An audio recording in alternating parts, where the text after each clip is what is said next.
You are watching Life on Gabriola TV, community television, for you, by you.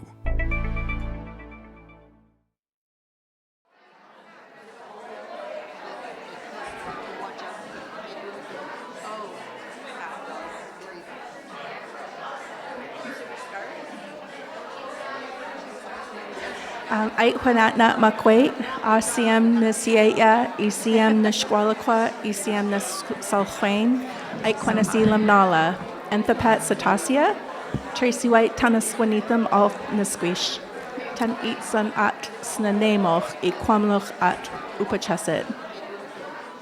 I'm so happy to see everyone tonight. My name is Satasia. My English name is Tracy White, and I'm from the Snuneymuxw First Nation, and I also have roots in the Upachesit Nation on the west coast of the island in Nuu-chah-nulth territory. I'd just like to welcome everyone to Embracing the Challenge of Reconciliation, an evening with Doug White III, Kwulasultun. I'd also like to invite Ardith Cooper to come up, and we just have a few housekeeping before we start, before we do the protocol. Heichka. Hi, everyone. Thank you for coming out. I really appreciate seeing so many friendly faces here. My name is Kamchatsia. I come from Tsauk, Souk, and from Snuneymuxw. My mother was from Snuneymuxw. I'm thrilled to be here, and I'm thrilled to see so many friends. The Indigenous Book Club is here in great numbers, and I want to thank you. I had nothing to do with pressuring them. I want to also say that it's so wonderful to see so many friendly faces, and should we run into each other over the avocados or something, I'm at an age where I'd appreciate a reminder. I want to thank people for the flowers. That would be Toby Elliott. Thank you for going out in the rain and getting the flowers. Toby is one of those people we can count on no matter what. In addition, we had three very important people to us: Vanessa Craig, who had to go for another engagement, and Toby, who made a point to be here, our trustee, as well as Sheila Malcolmson, who was unfortunately not able to be here because somebody named Premier what? is in town, so she was unable to be here. I'll be back to you later with more thanks for various donations and helpers, but I just want to say, sit back, relax, put on your thinking cap, and looking forward to a wonderful evening. Thank you.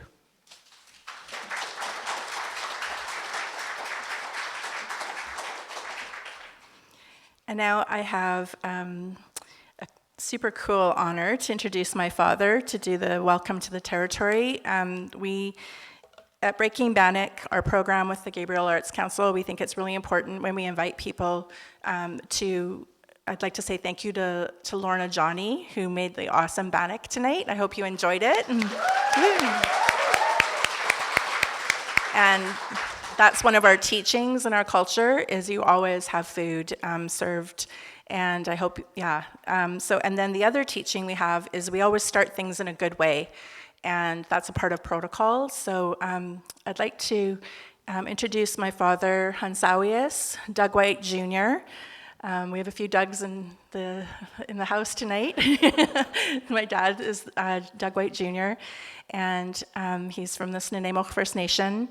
He was a former councillor from the Snuneymuxw Nation, probably the longest running councillor, I believe, or sitting, running or sitting, or both, a bit of both, for actually more than a few decades, over 30 years, yes. Please, if you'd like to do the Welcome to the Territory, Heichka. I think that my job is to welcome everyone here to our territory. We have been in this territory since time immemorial. A long, long time. In my short time, as a young man here, would be 70 years ago, my father brought me to the island all the time. We would go hunting, fishing, and clams. And I think everybody knows where that is. But the thing is that where we hunted deer, we hunted right across the farm back. I think there's a waterfall or something there. But we rode the boat over, went up, and got ourselves deer. Now, like all things, population is coming in. Now, where we hunted is now inaccessible. It's just something that we've lost. So we had a treaty right from 1854 that guaranteed us right now. So, if you want to go back there now, where was prime hunting for us? I believe it's now a golf club. So, because, so much for hunting, no guns, people, that's it. Now, people, where we hunted, now people just go there and they lose their mind trying to play golf. Not a bad trade-off. But that's where we were. So we had clams, we had deer meat, and all the salmon. So it's really great. It was really great. So that's my little brief history of who I am and where we come from. Very proud of who I am and where I come from. Myself, my daughter mentioned the cooks. I also really want to thank the cooks. That's protocol for us.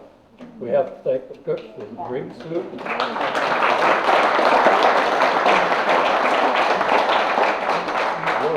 Lorna made some mean fried bread, and a great doctor. And it was really my honor not only to be here with my daughter and my son, but also to be here with all of the respected elders, young people, and people I haven't met for a long time. And the people who my son and I worked with in negotiations and working in and about Nanaimo. Not only do we look at making things better for ourselves, but we also help with Nanaimo. We try to make Nanaimo a better place. And that's what we did. That's what my son did. It was really, really great. So I think that when I look for the future, I look with great optimism that we can work together, we can negotiate together, and we can make life a heck of a lot better for everyone involved. So I thank you very much for being here, for taking the time to come out tonight and listen to some very, very good words. My son speaks a way lot better than I do, but the thing is that it's going to be very interesting, and this is the future. So I thank you very much. So I thought.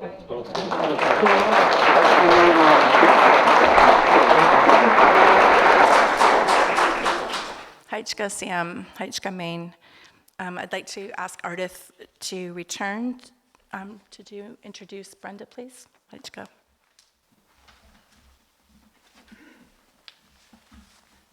Thanks very much. I actually have two responsibilities. One is on behalf of Breaking Bannock to acknowledge that the Department of Canadian Heritage has given us a very generous grant so that we're able to do this work. And we hope they can keep on giving it because we're having a wonderful time doing this. It's my distinct honor to introduce Brenda Gartner, but I wanted to say that it's a pleasure having her as an islander. And every time we see each other, we say, we really should see each other more often because the days come and the days go. I'm sure many of you already know of her and know of her illustrious career. For decades, Brenda has been actively listening to Indigenous leaders, elders, and knowledge holders. She's been taught that building respectful relationships with Indigenous peoples and effecting transformative change are foundational to reconciliation. She's helped many First Nations find unique solutions to reach their goals, including collaborative governance, management agreements, and mutual benefit agreements, to say just a few things. With that, as you all know, I could go on for a while, but with that, I would like to ask Brenda and Doug to come join us up here and enjoy the evening.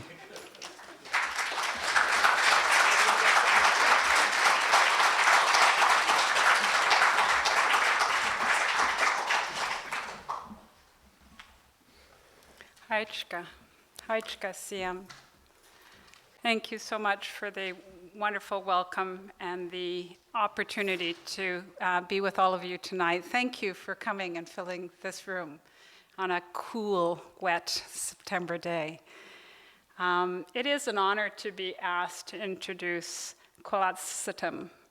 And I want to first take a moment to reflect on the National Day of Truth and Reconciliation and just share with you a few thoughts that I have around the day.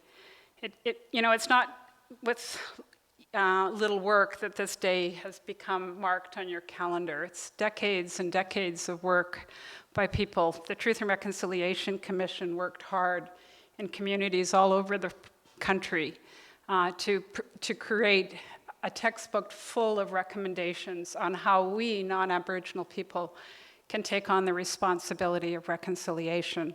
And just one of them included Monday, the day that we're all to reflect and remember the colonial legacy of the residential school, and remember that system and hold up the survivors of that system and remember those that didn't come home. And that takes a whole bunch of work on our part. That's not an easy piece of things to do, but it's an important thing to do, and it's worthy of doing. For me, truth and reconciliation isn't an outcome. It's not somewhere we're going to achieve. It's a path. It's a path we walk together with Indigenous people all over this country with truth and respect. It's both personal and it's collective. So what we do today together is a collective act. And what we do personally is something that we can all take home and try to do. And so I was trying to think about what I could share. People asked me to share a couple things on personal things. And so I thought, well, maybe I'll just share a little. I live on the unceded and absolutely amazing territory of the Nanaimo people. Where they always lived is where I get to live right now. They have a little reserve on the corner of the bay, but the whole bay is midden, and their ancestors are there all the time. And I can feel them, and I'm blessed by that, and so is my work. And so most mornings now that I wake up on that bay, I thank them. It's a really simple thing to do, but it acknowledges the history of that place, and it acknowledges how alive that history is. That it isn't old and dead and past gone. It's something that's happening now. And I take strength from that. And I take strength from how fortunate I am that all of those years of living on that bay has resulted in an incredibly beautiful place to still live today.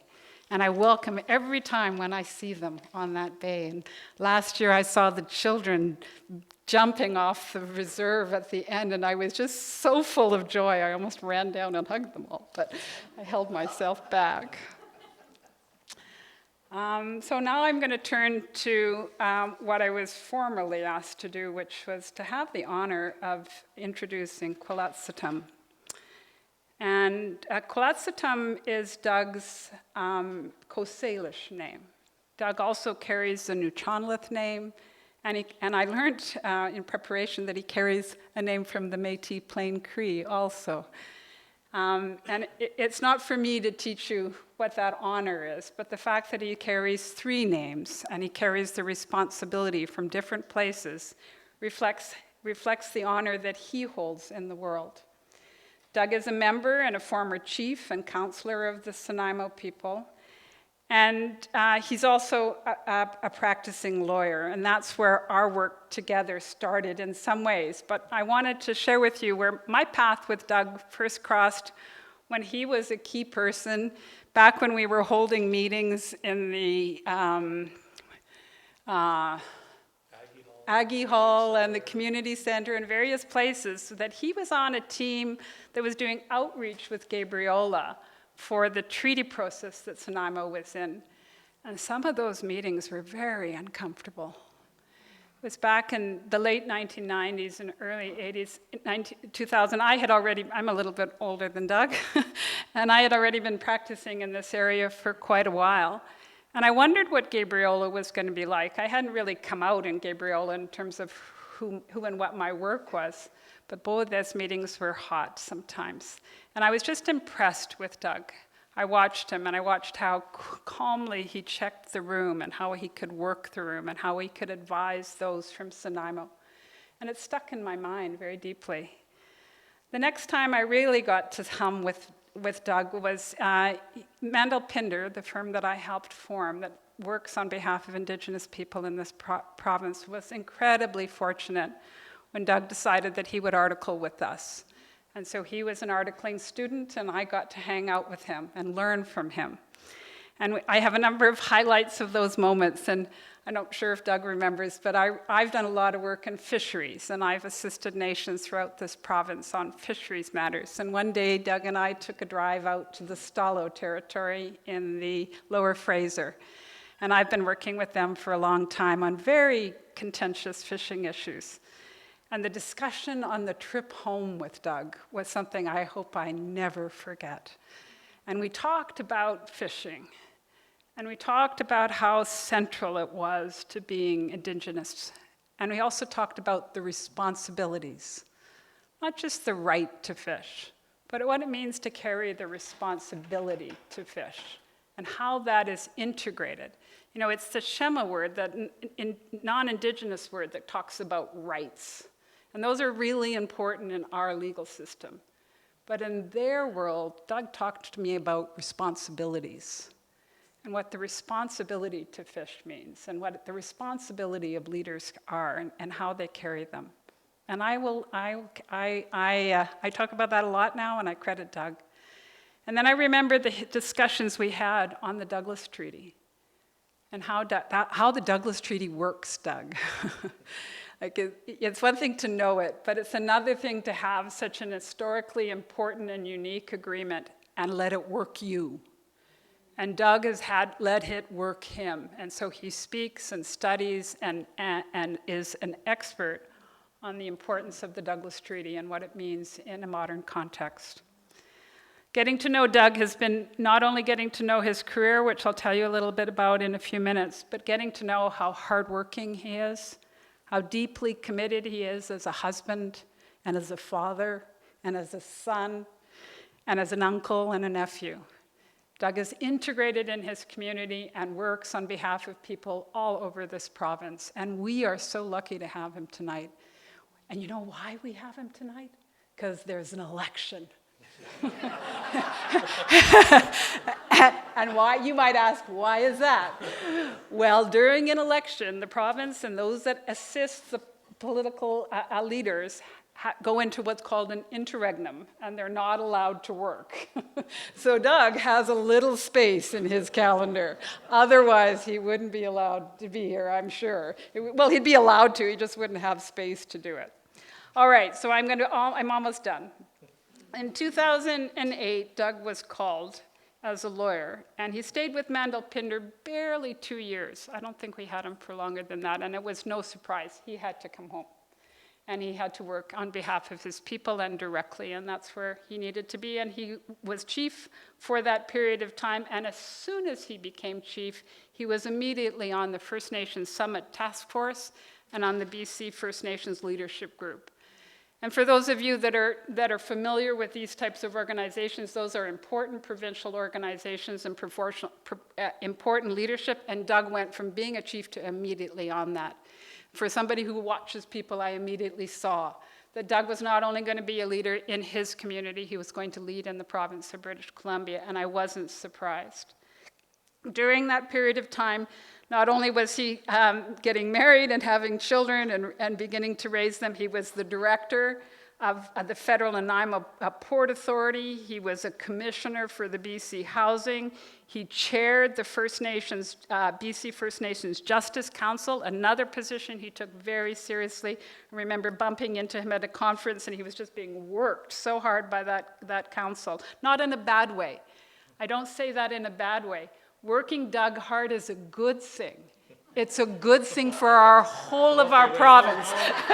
No, I don't mean hours and hours and hours. I mean, he has a strong mind and a strong heart. And so when he's thinking about an issue, he's thinking about it well.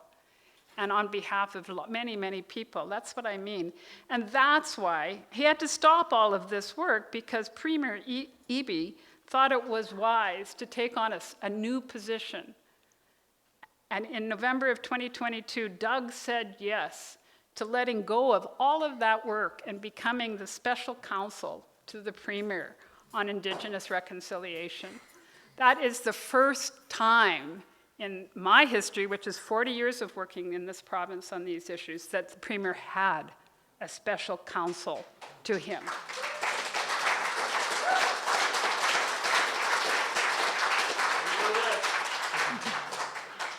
And then the next thing I just want to observe is that Doug has not taken that job lightly.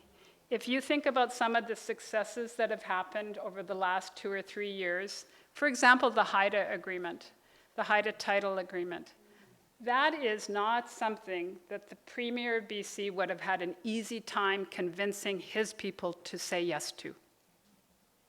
He would have had many lawyers saying no to that. But it would have taken, and I don't know, and Doug won't be able to tell us this, but I'm betting on this, that it would have taken a lot of incredible hard work and a lot of conversations for Doug to convince the government of the time to do the right thing. And I am so grateful that Premier Eby and Doug were wise enough to team up. And I am so grateful that they're in interregnum and that the right thing's going to happen at the end of this month and Doug's going to be back to work.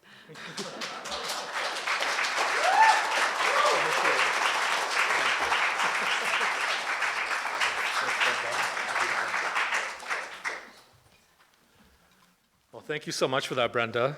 And thank you, everyone, for being here tonight with us, to the organizers for the invitation, to Ardith for the opening work, my sister for the opening work, my dad. What a pleasure that is to have my dad. I'm telling you, one of the great honors of my life has been able to serve with my dad in Chief and Council and other capacities for our people. I've learned so much from him and his father, and so it's really nice that you're here. My mom and dad are here tonight with you all.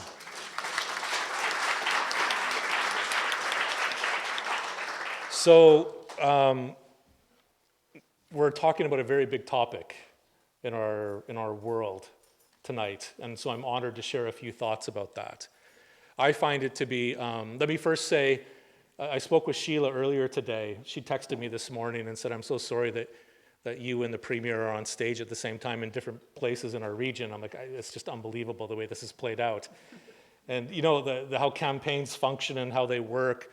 The leadership tour is very kind of last minute, and it sort of gets its own energy, and anyways, here we are. The Premier Eby's at Bevan Park tonight talking and with Sheila and others. So Sheila sends her regards, and the Premier sends his apology for booking an event at the same time I have an event. And it's been a great honor of my life and career to be his Special Counsel on Indigenous Reconciliation.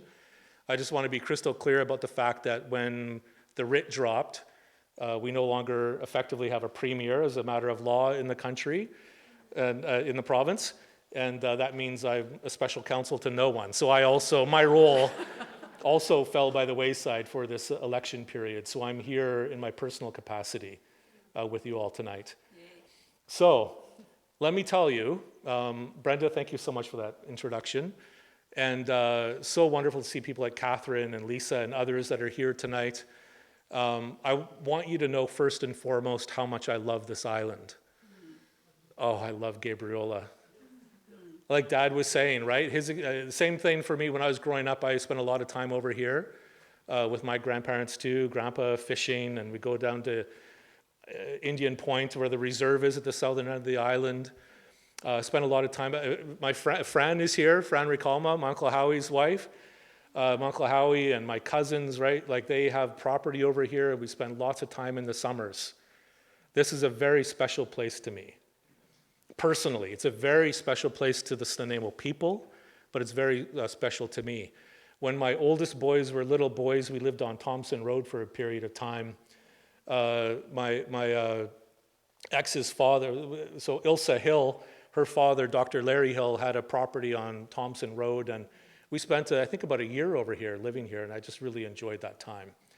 So it feels like about 3 or 4 lifetimes ago now, but I want to begin with that. And now, Brenda mentioned interesting history about being over here in the 90s and some of the first moments of, I would imagine it was really some of the first moments that the people of Gabriola and the people of Snuneymuxw were really specifically talking about the idea of, hey, where are we at and where should we be? Like, where do we need to get together?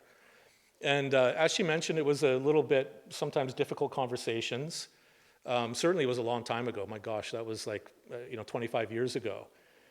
And I remember some people standing up and speaking in frustration. And like one of the things that came through to me very clearly was a lack of knowledge of each other from that generation. And so I remember standing up, and I just loved this moment. I thought it was so beautiful because I was able to stand up to a number of the people that had stood up and spoken and raised concerns and were being tentative about this whole idea of the Snuneymuxw people and their relationship to Gabriola and the treaty process and what that might possibly mean. And I was able to tell them, I want you to know, sir, and I want you to know, ma'am, that I grew up with your son. I played soccer with him. I grew up with your daughter. She's a cherished friend of mine. And it's important to know that we know each other in ways that we maybe haven't over the past decades and years. And that we love each other. We respect each other. We're friends. And so I hope that, I don't know if anybody remembers that or if anybody was there, but that was really important to me to be able to talk in that way. Because I know that certainly at that time there had been many, many, many years where Snuneymuxw's proper relationship with this part of its territory really had been significantly impacted by colonialism and the passage of time and the terribly small reserve does everybody know about the tiny little reserve on the south end of Gabriola? So the Snuneymuxw people are one of the biggest First Nations in the province, but we have for whatever reasons of history, one of the tiniest Indian reserve land bases in Canada on a per capita basis. I grew up on a little 40-acre reserve right on the estuary, and then we have some other larger, although not large reserves on the Nanaimo River, but when there's a big rain like there's been right now and big tides, a lot of that goes underwater every winter. So we have very, very little land. And we only have 6 Indian reserves. 2 of them are on or adjacent to Gabriola. One of them is the tiny, I think it's, like 1.5 or 2 acres of land at the south end of Gabriola. And then there's the little burial island out in the middle of Degnan Bay that was set aside as an Indian reserve because it was understood that it was a burial island, but it's very tiny.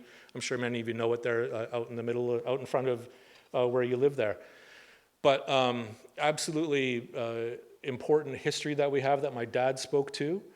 And I'm happy to be here again tonight to talk about some of that. I'm going to be talking not so much specifically about the Snuneymuxw, Gabriola, and Gabriolan's relationship as much as the broader themes of reconciliation.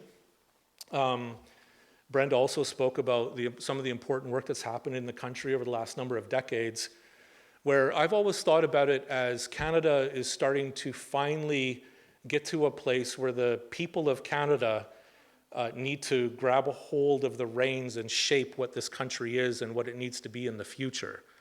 In a way that in some ways, we haven't always. We're very distinct from the American experience as opposed to Canada. I'm not sure if you know, so the Salish Sea, of course, goes down at the United States, and the whole Coast Salish world is chopped in half by the international border. If you go down to the southern part of the Coast Salish world, you will come across things like Coast Salish courts with Coast Salish judges applying Coast Salish law, where the sovereignty of the Coast Salish peoples in the American part of the border is not something that's a scary thing. It's not a terrifying thing, the idea that Indigenous peoples have lawmaking power and have decision-making power and have those kinds of rights. It's not something that was terrifying to the Americans. And I think it's a little bit to do with the history of America and the Americans wresting control over their country from the Crown, the British, and saying we as a people collectively hold the sovereignty of what is the United States of America. And so for the Americans, it's a much easier thing for them to imagine that Indigenous peoples must have something similar to what they have. But for, on the Canadian side, it's been a remarkable 50 years or so. There's a very important, the work that Brenda's done in her career and her partners, Louise Mandel, these are people that have brought about, I want to really acknowledge this, Brenda, the work that you've done.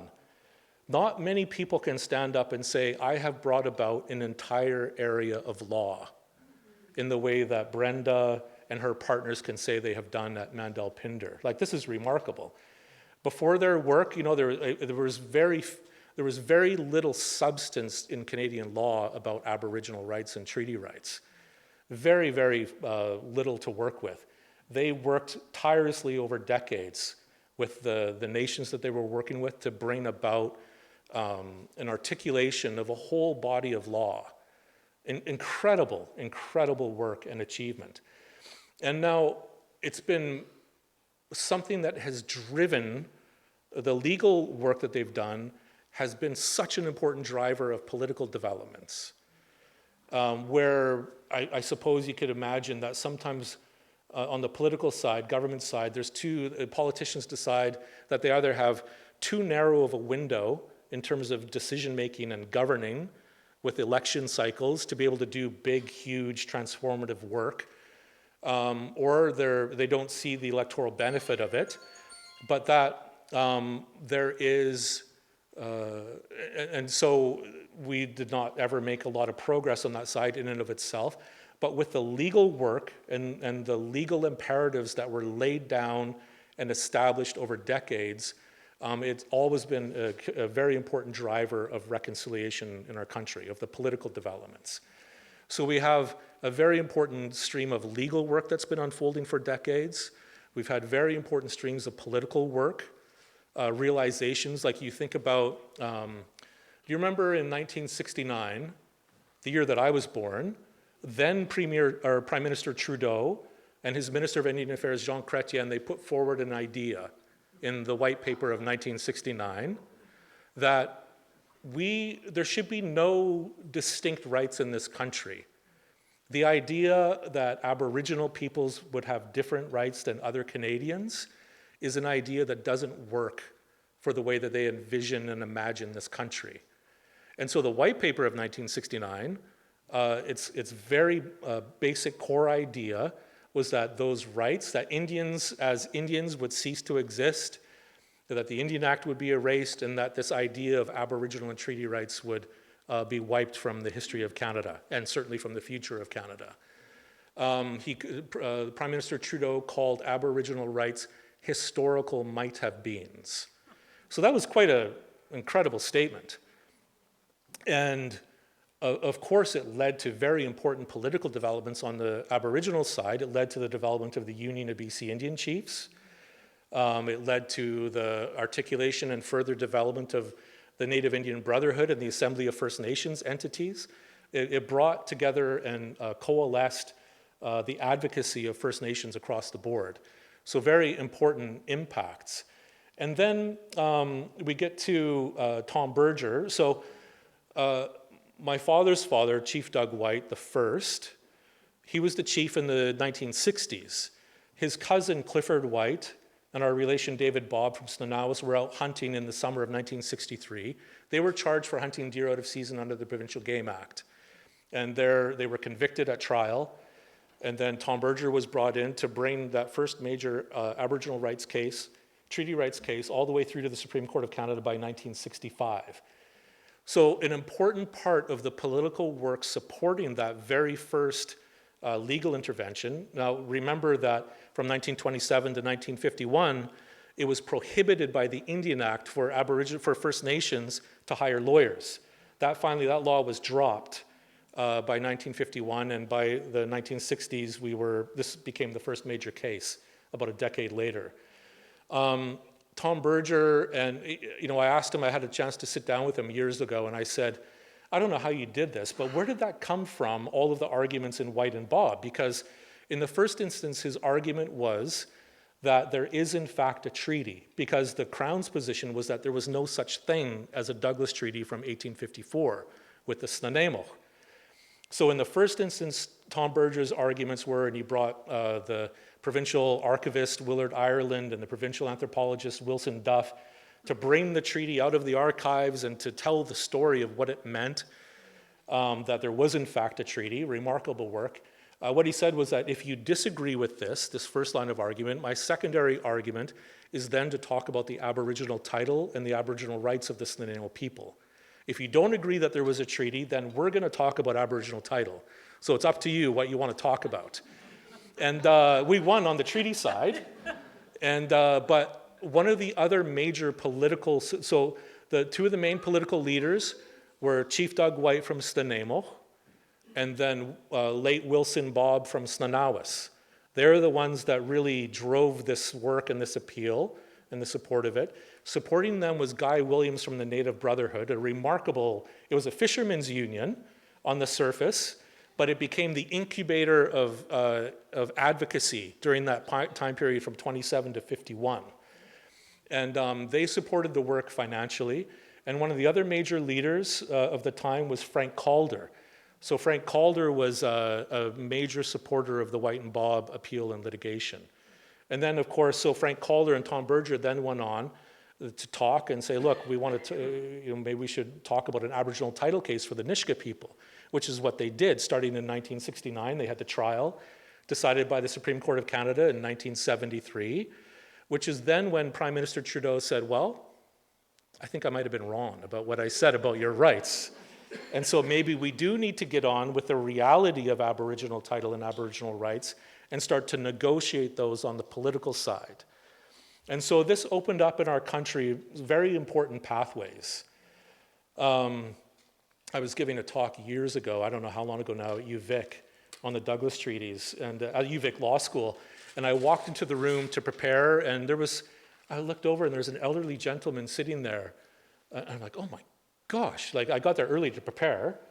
It was Frank Calder sitting he was the only person there. I'm like, good Lord, Mr. Calder's here.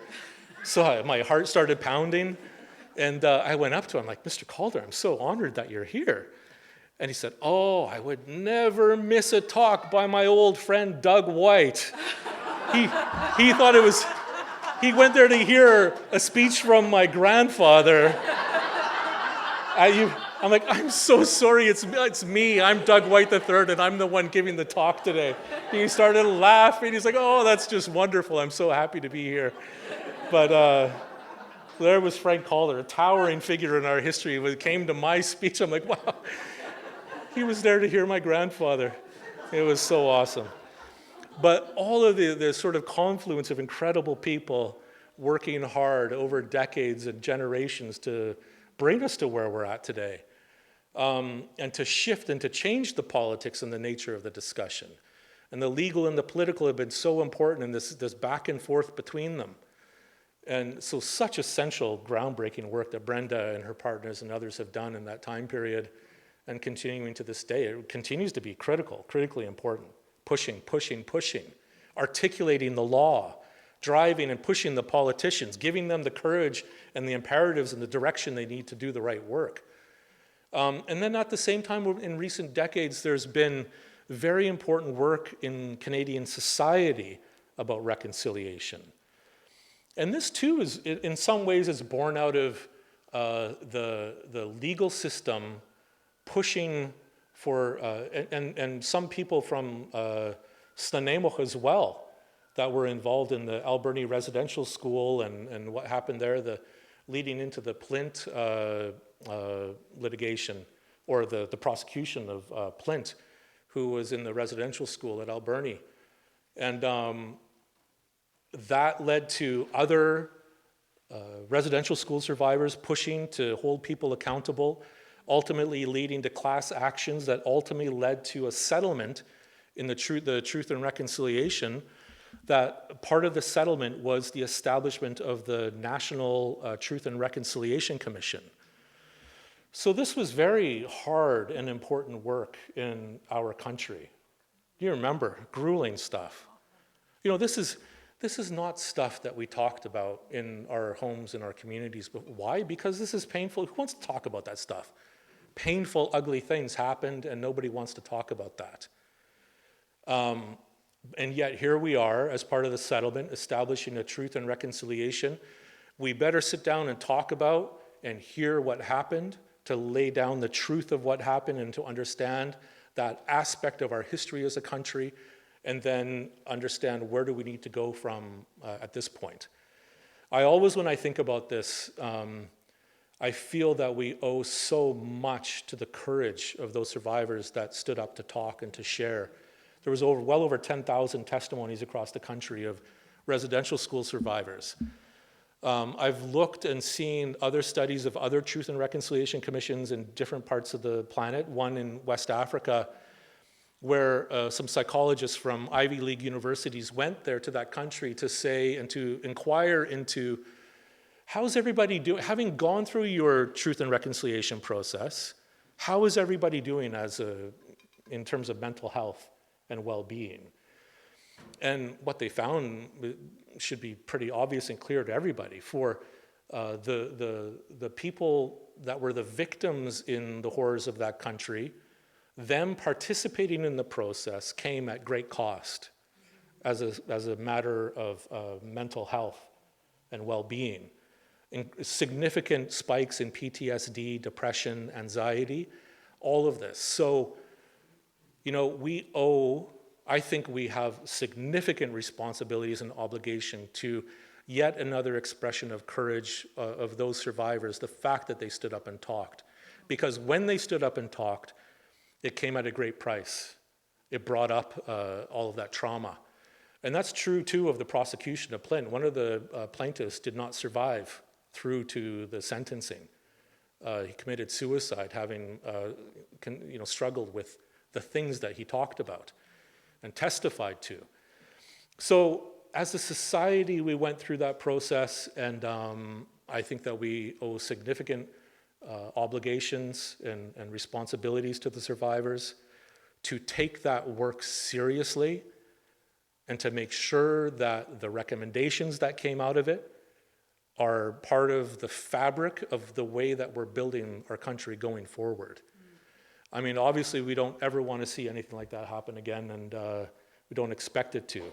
But it did, and it must be addressed, and the harm that took place must be understood and grappled with, and then the directives and the recommendations around reconciliation have to be taken seriously and have to be fully embraced.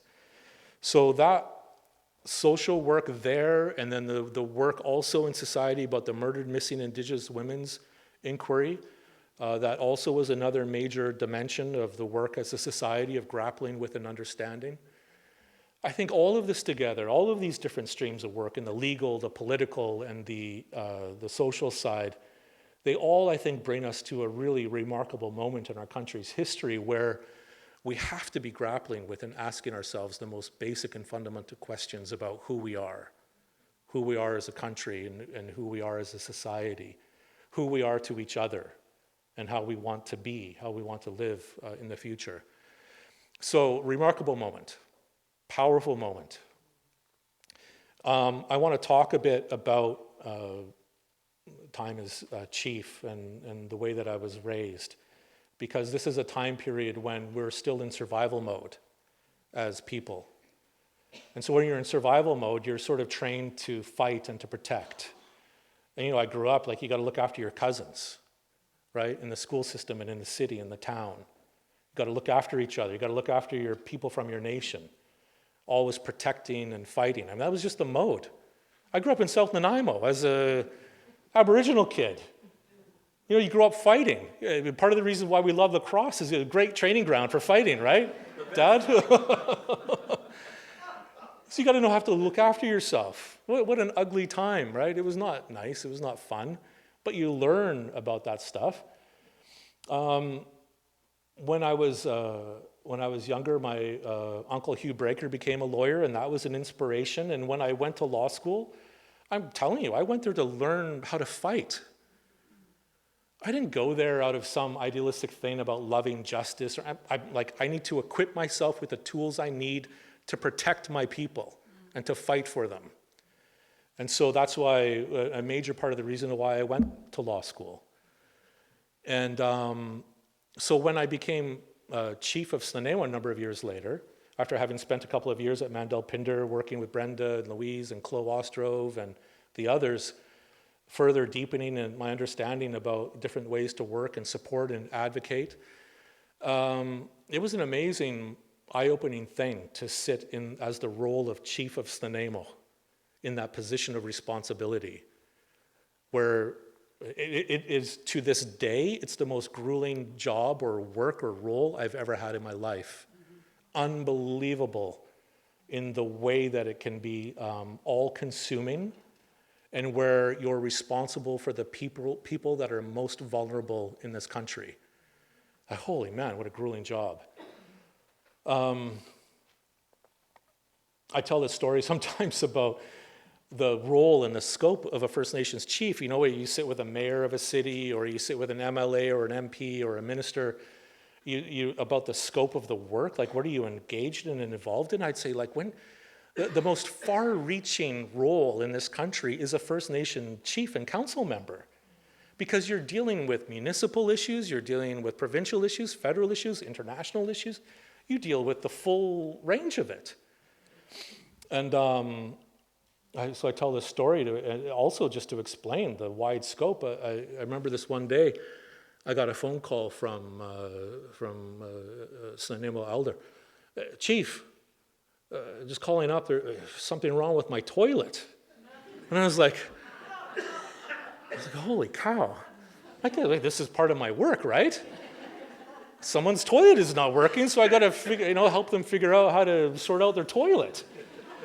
So I'm talking with them, and I'm like, oh, Mr. So-and-so, we can talk. I'll talk to so-and-so in the maintenance department, and, we'll get this figured out. We'll help you out. But talked with him for a while. I said, listen, Mister, I've got to get going. I've got to go and do a speech right now.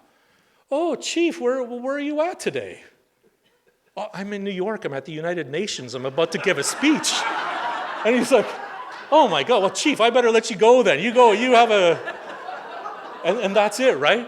It's everything from the toilet on the reserve that's not working to giving a speech at the United Nations about the doctrine of discovery. And so, holy man, it's amazing. I don't think there's any wider scope than that, is there? Oh my gosh. So it was a grueling time, right? And I showed up and I started deploying everything that I learned and known and been raised and trained about. I sat down with my dad and other members of council, and I said, let's talk and figure out what we need to do to fundamentally change and transform the position of Snuneymuxw. Because, we're one of the largest First Nations in the province, but we had so little land. We had no economic development of any meaningful kind going on. We had like a little corner store that sold chips and pop and I don't know what else, but, that was it. We were in a very bad position. And I said, look, and also, I had to contend with the cruise ship terminal proposal from the Port Authority, and these other sort of immediate things that came up that I had to start grappling with. And I said, we need to sit down, and we can't always be in a reactionary mode. We've got to figure out a strategy about how to shift the reality we're in right now to something fundamentally different. So let's talk. We went off for a few days and talked. And by the end of it, we had settled on this, notwithstanding the fact that the Douglas Treaty rights that we held were utterly disrespected and denied by both Canada, British Columbia, the Port Authority, the city. Nobody had any regard or respect for our Douglas Treaty rights.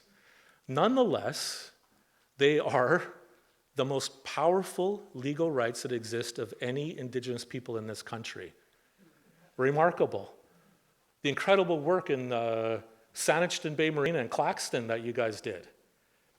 There was a proposal for a marina to be built in Tsayout's fishery area. And the province had given a license of occupation to the marina proponent to build a marina In the middle of this crab fishery, shell fishery, everything, of course, well, why not? No such thing as a treaty, right? Doesn't matter. The White and Bob decision from 1965 doesn't matter. And so Louise and Brenda and others, I can't remember who was all involved in that, Chloe, worked with the Tsayo, articulated and fought, and ultimately won the decision, and the Court of Appeal said that the province has no constitutional capacity or authority to to approve anything that would interfere with the continuity of the Douglas Treaty rights of the Tsayo people. Like, as a matter of law, the treaties push back provincial jurisdiction. Holy man, this is unbelievable. What a powerful decision. Terrifying to the provincial government, the idea that their jurisdiction would be interfered with in such a way. And so we use decisions like that and others, the White and Bob decision, the Claxton, others, to start to build a strategy. And we settled on the Douglas treaties as the tool that we would use to change the situation that we were in. And we deployed that strategy very effectively. Got into big fights with the Nanaimo Port Authority, got into big fights with the province. We were fighting over things like docks, dock approvals that no one had ever given any time to in the past. We said, look, as long as our fisheries rights are being disregarded, there will be no decisions allowed that interfere with our fishery. And just sort of started paralyzing provincial decision making. Got the province's attention, right? Like, how do you change, how do you animate and move? Well, in that context, we were effectively putting our foot on the throat of the province to get them to pay attention, to do something. And we were, very successful. By 2013, we were signing a reconciliation agreement that quadrupled the land base of Snuneymuxw. Unbelievable. And by 2013, we were very good friends with the mayor of Nanaimo. Remember? Unbelievable.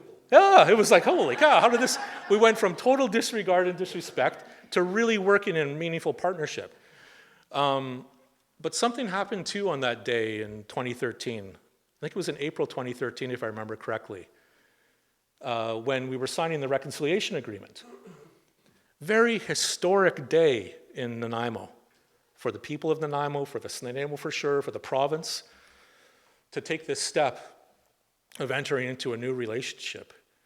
But on that day, the Nanaimo Daily Free Press decided to publish the most ugly racist letter to the editor. It was very specifically targeted to rain on the parade of the reconciliation agreement. And it said things like, the Indians have never contributed a goddamn thing to civilization or society in any way at all. Useless, don't have anything to offer, blah, blah, blah, blah, blah. And I remember reading it, I can remember the feeling, it was like being punched in the stomach, right? Those words were meant to hurt, and they did hurt. And my late grandmother, Ellen White, my dad's mom, always said, you be careful with how you talk, my grandson. And she would say this to all of us. Words are very powerful. You be careful with them. They can hurt.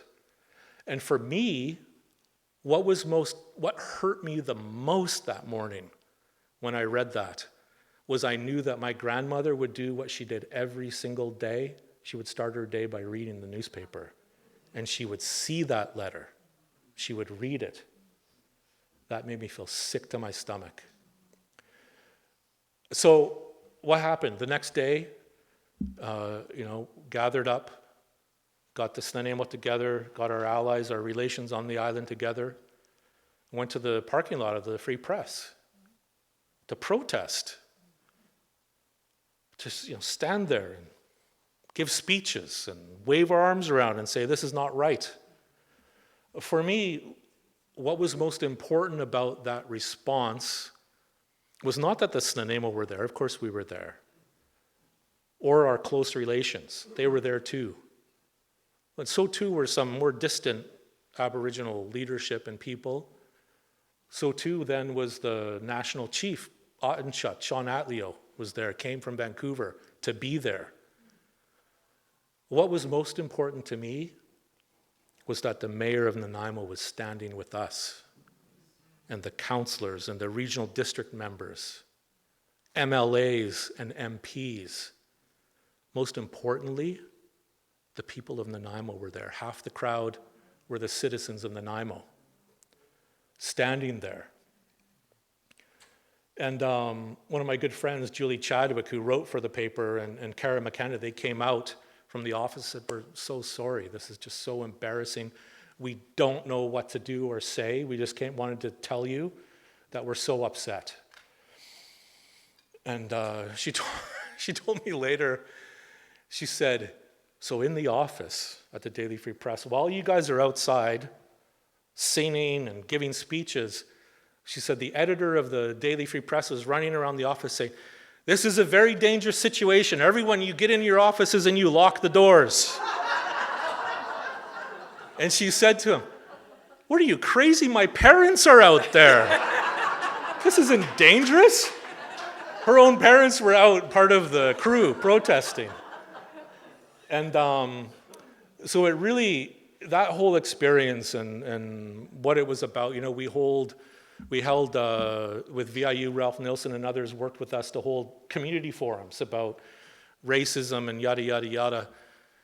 But it made me really think about the work and what is the work and what mode do we have to be in.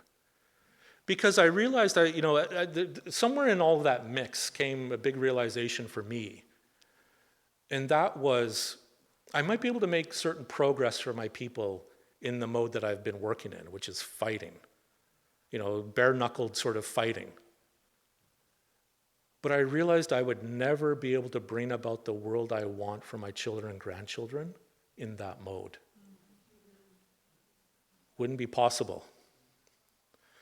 And I thought too, I remembered about, do you remember when the Chief Justice of Canada, Beverly McLaughlin, and he was either he was a member of the Truth and Reconciliation Commission, Murray Sinclair, he was a judge. He might have been a senator by this point, I can't remember, but after the TRC was done, they stood up and gave a talk about the work of the TRC. And one of the comments, one of the main themes of what Justice Beverly McLaughlin talked about was the need for more tolerance in Canadian society. And I really agreed with that. I thought that was a very important thing that she talked about. But at the same time, it's sort of a frame of, it's an outcome of fighting, and when you're fighting, how do we move beyond fighting? It's kind of, tolerance is about moving to each other's corners and stop hurting each other. Okay, that's, good God, that's important. Yes, we can get behind that. Let's do that. But one thing I learned too is that tolerance amounts to acceptance without concern. So I accept that you exist, but I'm not concerned about you or your well-being. I'm not going to hurt you, but I don't care about you. Then I learned what a different frame, one of altruistic love. And what is that kind of a relationship? That's both acceptance and concern. I care about your well-being. I'm invested in, and I have imperatives, and I have obligations and responsibilities towards you and your well-being. I love you in an altruistic way. My heart and my mind are turned toward you. And so I thought, in all of this, thinking about what do I want for my children and grandchildren, for all of our children and grandchildren. I want my children to be loved by other Canadians, not merely tolerated, but I want them to be loved by other Canadians. And I want Canadians to love them. I want them to be in loving relationships. And so this is where, so for me, it started to be a really important shift in the way that I thought about my work and the nature of the work. Sometimes fighting might be necessary, whatever, but the main mode you have to be in is reaching out and understanding the totality of the moment that we're in as a broad society, one where we're asking ourselves fundamental questions about who we are individually, but also who are we to each other and how do we want to live together in the future. And so it really did start to take more opportunities in terms of public engagement and public speeches and talking, with the idea that we need to find ways to know each other better, more deeply, more meaningfully. You know, in the way that I talked about the fact that I grew up with kids from Gabriola. My sister Tracy, I mean, come on, tell me. Some of the best people, some of the best kids are from Gabriola kids. Oh my God. So much fun, such wonderful people, right? That's the stuff that we want to prevail, not the lack of knowledge or relationship with each other. So in my work, I continued as working as a lawyer, as a negotiator, across the country in Northern Ontario to do with the Ring of Fire work, in Northern British Columbia with the Lake Babine Nation. Very proud of that work with the Lake Babine people. And this is, Brenda referenced the treaty process that began a long time ago, that Snuneymuxw was a part of a long time ago. The original thought of the treaty process, I was called as a witness at the beginning of the treaty process in Squamish, where the Prime Minister, Mulroney, Premier Harcourt, and First Nations leadership were all together at Squamish to launch the BC treaty process. And I remember Chief Joe Mathias, what he spoke about on that day. He said, "The era of extinguishment is over. We are now moving into a period of the recognition and implementation of our rights." That's what we believed we were doing on the First Nations side and bringing that process about and creating that process. The hard work of those great leaders like Joe Mathias, late George Watts, so many of these people that are gone now that spent their entire lives working to build that opportunity. It became really clear on the, I don't know, like it was just a handful of years where it started to become clear that that's actually not what BC and Canada were arriving to do. They just wanted more effectively extinguishment. You set aside your Aboriginal title, you set aside your Aboriginal rights, and you take what's in the paper. The paper will be the basis of your rights going forward. And that's why the treaty process has never properly worked in the way that it was intended in this country or in this province. It worked in some very unique spots, Tsawwassen, Kla'amin, Maltnoth, but it has not worked across the board. And then now over the past 30 years, the law continues to develop, and one of the most important and historic decisions of the Supreme Court of Canada in 2014 in the Chilcotin Nation Aboriginal title decision, the court finally made a decision and a declaration of title. The Aboriginal title can live and breathe and be recognized and can be part of the fabric of the province. And so, and that's about recognition and implementation of an Aboriginal title, of an Aboriginal right, not asking anyone to set it aside or to take fee simple land in its place or anything like that. And then at the same time around then too, Canada and British Columbia were starting to turn towards, or Canada in particular, was starting to turn towards the recognition and implementation and adoption of the United Nations Declaration on the Rights of Indigenous Peoples, which is a very interesting document. And I don't know why, I'm not quite sure why it scares so many people in the world, but it has two basic ideas to it. There's two basic theoretical frames to it. On the one hand, there's the decolonization framework that was born out of the work of the North American Indigenous peoples primarily that led the UN, the development of the UN Declaration. And then as it became more global in its breadth and its work, particularly South American and African Indigenous peoples, for them, they were less interested in decolonization, and a sharper priority for them was human rights in the Indigenous context. And so those are the two main things, decolonization and human rights. And on the decolonization side, it simply talks about that Indigenous peoples have a right of self-determination and that Indigenous peoples have a relationship with land, with their territory. The same things that we've been talking about in the BC Indian land question for over a century. That's all our people have been advocating for, is to have a say and to have a relationship with the land. And so the UN Declaration and that where Canada finally endorsed it shortly after the Chilcotin decision, I think 2016, all of this starts pushing us and propelling us into more innovative spaces together that are much more about respect and recognition of inherent rights and their implementation, rather than the Crown constantly feeling like it has to be in ultimate control over everything. So it's a very important switch, and for whatever reason, and Brenda could speak better to this than I, the idea that Aboriginal people should have a say continues to be one of the scariest ideas for the Canadian imagination. I don't know why.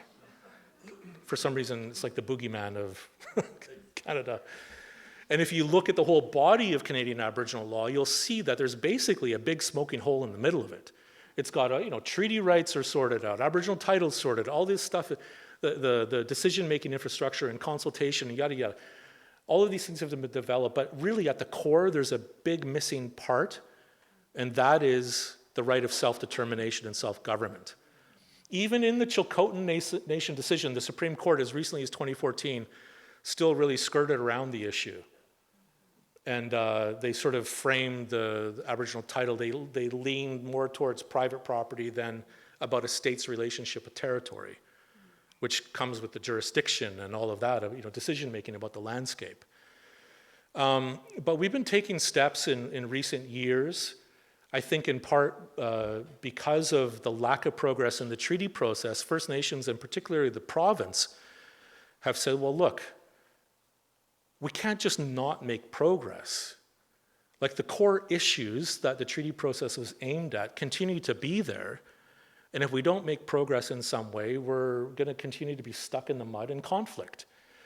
And so the province and First Nations really started to develop more and more bilateral pathways of agreements in different sectors on different topics. And then ultimately on things like the Lake Babine Reconciliation Agreement, which is a broad and wide-ranging agreement, both about Aboriginal title and also self-determination. And it's an incremental, slowly and carefully built approach that will unfold over the course of a number of years. Other things that were important about, so there's the UN Declaration. BC passed the Declaration on the Rights of Indigenous Peoples Act in 2019. Canada passed one, I think, in 2021, if I remember, about implementing the UN Declaration in the Canadian context. That has been very important work. We've got the Declaration Act Secretariat in BC doing very important work about, in particular, the alignment of laws. You have to understand, how like the body of provincial law is thousands of pages of laws. By far the majority of them, although that's changed in the last few years, are all written with the idea that Aboriginal title doesn't matter, doesn't exist. That Aboriginal peoples don't matter, they don't have decision-making power, it's immaterial to this body of law. And so part of the commitment of the Declaration on the Rights of Indigenous Peoples Act is about realigning the laws of British Columbia to make sure that they're compliant with the UN Declaration, which just means compliant with the reality of Indigenous peoples' rights. So that's been very important work. In addition to that, there have been the articulation of what are called civil litigation directives. I don't want to get too technical here, but basically the federal attorney general, Jody Wilson-Raybould, on her very last day in office, put forward the product of multiple years of her work, a civil litigation directive, which told federal lawyers to litigate differently and in different ways, to shape their discretion in new ways in terms of litigation with Aboriginal litigants. And then the province followed suit. Attorney General David Eby, a year or two later, did the same thing provincially. Now, because I say that because I want to talk about the Haida title work. That there's things I can talk about and things I can't talk about. But I just want to simply say that there's been long-standing litigation. I think it goes back to 2002 that the Haida brought for a declaration of Aboriginal title over Haida Gwaii. And one of the key elements of the civil litigation directive is to direct government as a whole to find ways to settle litigation rather than go through a litigation process. One of the challenges of the Chilcotin Aboriginal title decision is that nobody was ready for it. There had been no work done on a government-to-government basis in relation to that outcome because the outcome was utterly in the hands of a judge. And no one knew what they would say or what they wouldn't say. And so you can't prepare. And so even today, although lots of really good work has been done by the Chilcotin in BC, I wouldn't call it a quagmire, but it's a difficult space to work in because none of the work had been done on a government-to-government basis. And so a number of years ago now, there was a very important decision in relation to the Haida to try to figure out if there was a space to negotiate on a government-to-government basis resolution of at least a component of the overall Haida title litigation. The Haida title litigation includes the ocean spaces and the fisheries. We only resolved the land component of the Haida title litigation. But as Brenda said, this was like very important and innovative work that was done in a way that it did a number of things. It confirmed the continuity of the fee simple interests where they exist on Haida Gwaii. So 2% of the landscape of Haida Gwaii is held in fee simple. Half of it by Mosaic in 10,000 hectares of forest lands that they own in the middle of the Northern Island, and the other 10,000 hectares in the various villages and communities in Haida Gwaii. Very clearly protects, and it's the Haida people saying we acknowledge and we respect the fee simple interests and their continuity. And we respect and we continue the fact that the province has jurisdiction over the municipalities and local government issues on Haida Gwaii. So it amounts to, and it takes place in a very unique part of the province, but it's a very unique and innovative approach to dealing with the complexities of what we called the BC Indian land question for a century in a new way, in a way where we have the Indigenous people and the Crown working in tight partnership and together for the benefit of everyone in the province. And so that was a remarkable outcome, and one that it's the product of generations of work. So really honored to be a part of that work in the little ways that I can. Can I just do a quick time check? I don't know how long I've talked for. 7:31. What does that mean about how much time I have? Because I don't know when I started. All night. Wasn't my ferry at 8? What time did you say it is? 7:30? Oh my gosh, 9:40. So I have 2 more hours to speak is what you're telling me.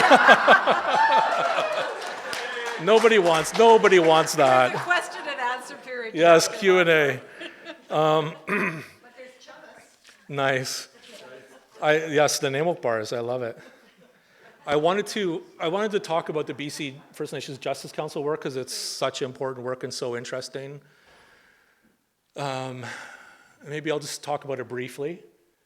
This is work that I got involved in a number of years ago, I think 2016 or so, where I was asked to be part of the First Nations Justice Council. And when I got into the work, I said, let me take on the criminal justice part. I'll work with the province and see what we can come up with. I said, give me 6 months, I'll try to come up with something. And that's how I started working with David Eby, because he was the Attorney General at the time. And so really engaged with him and started working. And we got to an MOU in September 2017, which said we would create and develop a BC First Nations justice strategy over the next 2 years. And at that time, we also agreed that we would start to act. And this is why I have so much respect for him. And don't take this in a campaigny election kind of way. But the only reason I'm working, I have been working as Special Counsel for the Premier is because of this time and this work with him, where I really got to know him and his values and the way that he approaches the work, because there was incredible alignment, I thought, with the way that I also approach the work. And one of the keys is that we always must be finding ways that we can act to make a difference in people's lives. So let's not just sit around and talk about strategies for 2 years. While we're doing that, let's make sure that we're doing things that matter and can make a difference. And so we agreed then that we would start to support the work of Glad You report writing in the province, which is it's specialized sentencing reports for Aboriginal offenders, that they should be sentenced differently. This is direction that came from the federal parliament and from the Supreme Court of Canada. In the criminal code, it said, judges, you must take into consideration the background factors of Indigenous offenders and what they've experienced, and understand that in context when you're sentencing them, and you must, so it's a different approach. But that is work that had never been properly implemented anywhere in the country. When Parliament acted in the mid-90s to change the criminal code, to give that direction, they talked about the crisis in Canada and Canadian society of overrepresentation of Aboriginal peoples incarcerated. And back then, in the mid-90s, it was about 10.5% of jails in the country were Aboriginal people, which was twice the population, the representative population of Aboriginal peoples. So a real crisis, and really embarrassing, and time to act. By the time I got involved 2 decades later, does anybody know what the percentage of incarcerated people are Aboriginal in this country? It's now well over 30%. So every decade that went by, we went from 10% when it's a crisis. We gave direction to the judiciary and the criminal justice system to behave differently. Instead of it getting better, every decade that went by added 10% more to the jails. And part of the reason is that there was never a proper implementation of Glad You across the province. So we agreed we would start to find ways to support the development of those reports. We also agreed that we would support the development of 15 Indigenous justice centers across the province that would be focused on assisting Aboriginal peoples that are grappling with the criminal justice system. And so then we started that work, and then we got to the strategy itself. I remember this key meeting we had with the Attorney General David Eby and the Solicitor General Mike Farnworth, and we had the Leadership Council of BC and the Justice Council. What we talked about, I said to them, if we're being serious about things like the UN Declaration, and we're in this meeting at the legislature where we could look out a window and see the United States to the south, Olympic Peninsula and whatnot, and I brought this book with me, a textbook on American Indian criminal jurisdiction and courts. And I said, you know that right there on the southern part of the Coast Salish world, there's Aboriginal, as I was talking about earlier, that's a reality there. And if we're being serious here in this work in articulating a new justice strategy in BC, then we have to address the reality of the self-determination of Aboriginal peoples with respect to the justice system. They agreed. Remarkable. I was astonished. And so we have one main track, and the strategy is about changing the existing system to make it less harmful and more appropriate for Aboriginal peoples. And also the second major track is in place where over the longer term, we will work and support Aboriginal peoples in re-articulating their own systems of justice in the long term. Obviously a lot of work there and much work to be done, but nonetheless, we've got the government and the Crown working with First Nations in the province to say that this is a reality that we want to get to at some point. So really, amazing, important work that I poured my, life into over the course of many, many years. That was one of the most difficult things for me to walk away from when I became special counsel. But so, there's enormous opportunity for all of us as a people, as Canadians, as a broader society. I had such a nice conversation with, I can't remember her name now, but the regional district representative. And before that, Vanessa. And then the Islands Trust representative, Toby, right? I first met Sheila Malcolmson when she was in your role. And we were at Snuneymuxw, right? And doing that work, coming over and talking and talking and talking. I think that there is enormous opportunity for First Nations communities and the communities that live around them to work together in new ways that are really premised on recognizing the opportunity of living in respect and recognition. I told a story earlier at dinner about water rights in Nanaimo and access to water, and how I was astonished to realize that a major reserve of my people did not have access to proper water. that their wells had been shut down a quarter of a century earlier because of contamination. It's right adjacent to the regional district landfill in Cedar. And when I was first chief, I remember looking at the budget, and I asked the staff, I'm like, what in God's name is this number? What is this money for this water company? And they told me the story. They said, well, the wells were shut down a quarter of a century ago, and we have a cistern system. We have to buy water from a company to fill up the cistern, and that's how the reserve has water. I said, I don't understand. Is that how much you pay every year? They said, no, that's every quarter.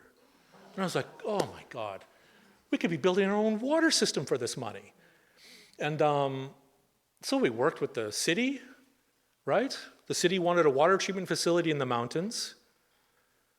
And somehow we'd been left in the dust. But when we showed up, sat down with Mayor Rattan, and I said to the mayor, look, I need help, Mayor. I'm struggling with understanding how this agreement where the Nanaimo supports your water treatment facility to be located on Crown land in the mountains, I don't see how it benefits my people. I need your help, and can you please explain it to me? That's the only time I've ever seen Mayor Rattan kind of mad. He was like, it was sort of an outcome of kind of embarrassment and kind of shame or humiliation, because there was no benefit for Nanaimo. And I said to him, well, look, I mean, I'm so sorry, but this just doesn't work for me. We're going to have to talk about this. And so, we talk. I find out that for that 25 years and longer, there's been a massive city water main going right beside the Indian Reserve, bringing water out to Duke Point for that entire time period. And I'm like, I'm so lost here. Is it the 21st century, or where am I?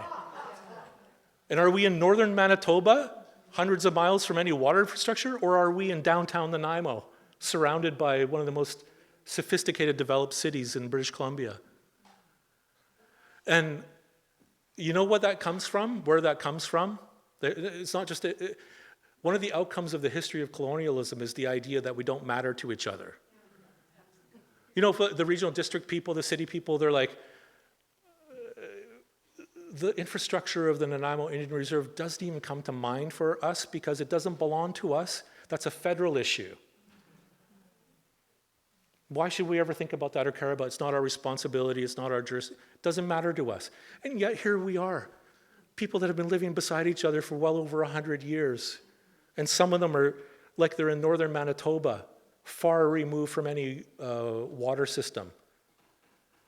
When the reality is that the city has a goddamn massive water main going right down the road, adjacent to the reserve. And so Mayor Rattan, to his credit, he's like, we're going to fix this. And he spent the money, and he pushed through the decisions to say that we are going to make sure that this reserve has access, and they ran water across that reserve. And I remember, does anybody here remember Mayor Bill McKay? Interesting character. But he got up and spoke. We had a key meeting between the Snuneymuxw and the City of Nanaimo Council. We used to have these dinners and meetings where we would talk. And McKay got up and stood up. It was like sort of a retirement kind of thing. That Rattan his time was finished.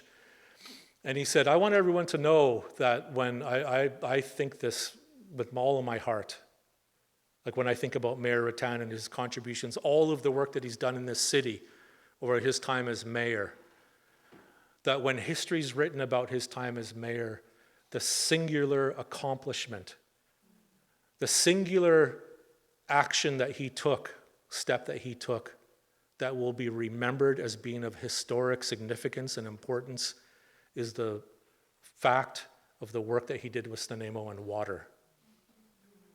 That he made that decision to make sure that we were working together to supply water to the reserve. So there's enormous opportunity both for the Snuneymuxw and the Gabriolans and for Snuneymuxw and the city and the regional district and to address and to really look what are all the manifestations and the implications of the idea that we don't matter to each other, and how can we address them today? How can we have richer lives together? If you ever want to be inspired by sort of a vision for what could be, I want you to look up the Laurier Memorial from the Interior Nations from 1910, 1911. It's one of the most beautiful things you've ever read. It was the chiefs of those people talking about what it means that other people have come to live with them in their lands. They said they seem to be here and they seem to be staying. And they said, what does that mean for us? How should we address that? Well, we should treat them as brothers and as sisters then, if they're going to live here with us in our lands. And there's the most beautiful phrase towards the end. You know, they talk about sharing together. But they say we want to be able to live in a way where we hold each other up and where we make each other great and good. Oh, God, it's just, it takes your breath away. You have to read it. I don't give it justice the way that I just shared it with you.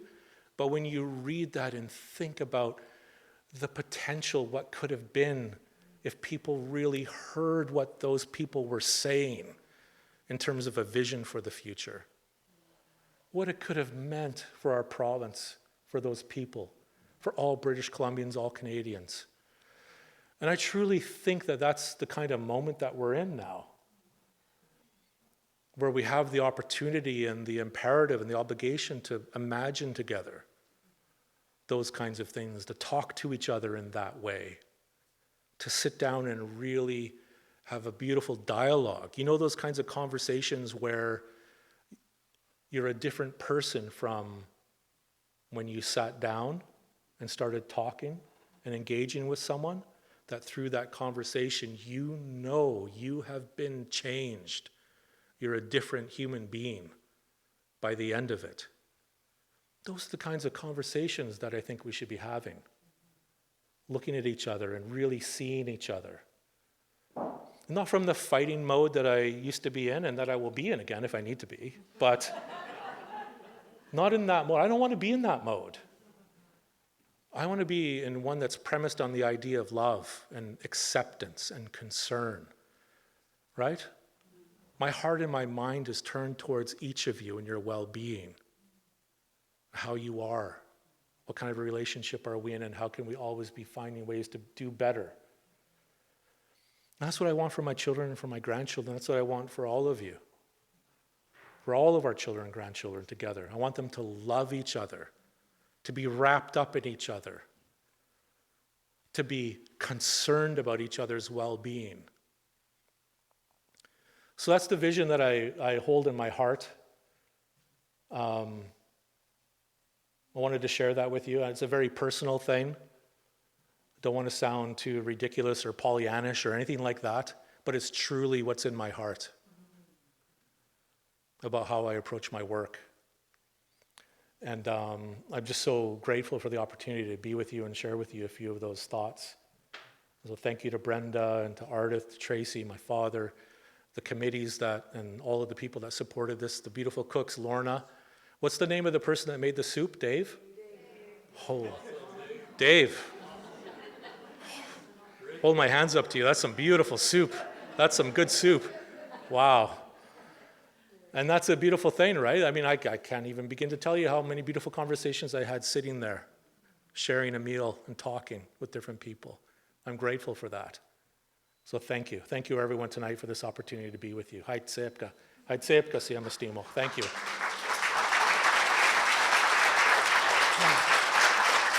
Good? Thanks. Thank you. Thank you, thank you. Thanks. Thank you. Thanks. Thank you.